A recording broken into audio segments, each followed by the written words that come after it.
My name is Emily Cohen, and this is Ultimate 101, and in today's tutorial we'll be going over how to throw a backhand rise. For those of you who don't know, this is what a backhand rise looks like. The backhand rise is one of my favorite throws. It's one of my go-to break throws, and I use it all the time in games. But other throws still need to be learned first, so by now we should know how to throw a flat backhand, OI backhand, and IO backhand. You need to know these because they are used to counter crosswinds.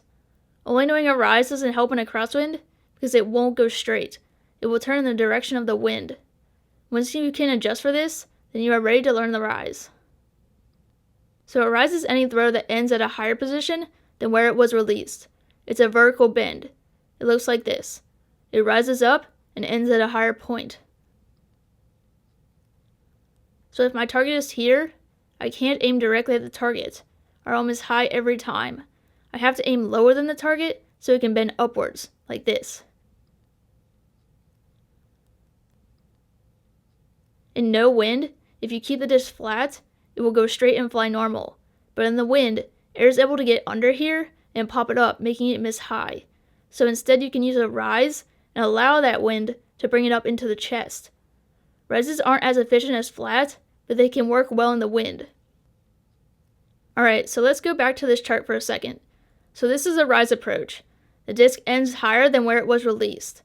Now this is a flat approach. It goes in a straight line and stays at the same height the whole time. For a lot of people, throwing with a rise technique is the most comfortable way to throw, and they have a bad habit of throwing rises when they are actually trying to throw flat, and that just doesn't work. The approaches have different aim and cannot be used for each other. It's important to understand how each approach is different. All of these throws are thrown from the exact same height, but end in completely different spots. The rise uses a lot of the same technique as all of our other throws, but there are some differences. Now we're throwing with a different angle of the disc. Before we kept the disc flat and throw on a flat plane, now we tilt the front end up and throw on a curved plane. Flat, rise, flat, rise. Just like all of our other throws, we get to extension and follow through. A rise is no different. Flat, rise. The concept of body control is the same as well. Your belly button always faces the target. That's how you know if you're doing it right. The more you tilt it up, the more bend you get. This is what different angles look like. Tiny bend, large bend.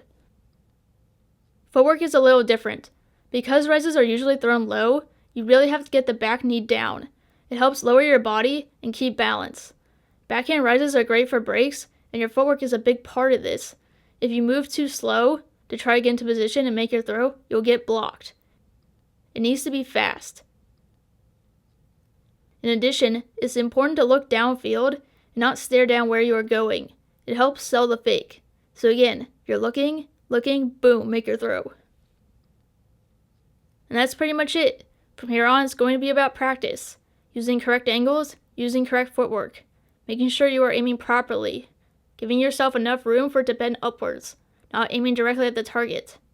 Maintaining your technique from the previous progressions with extension and body control. Making sure the rise is justified in the first place. Using it in situations that make sense, not just looking off flat for no reason. Rises are really powerful in the wind, in my opinion, one of their best uses. I think they are easier to throw consistently in the wind over flat, but they are still less efficient, so throwing flat will still always be the most ideal.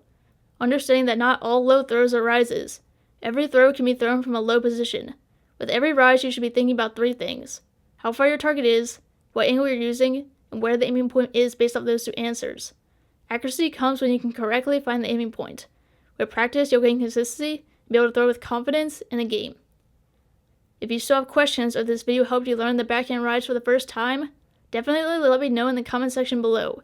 If you're really struggling, check out my practice support feature on my website. Like this video if you liked it. Don't forget to subscribe. Be sure to share this with anyone you think could benefit from it. This is Ultimate 101, and I'll see you next time.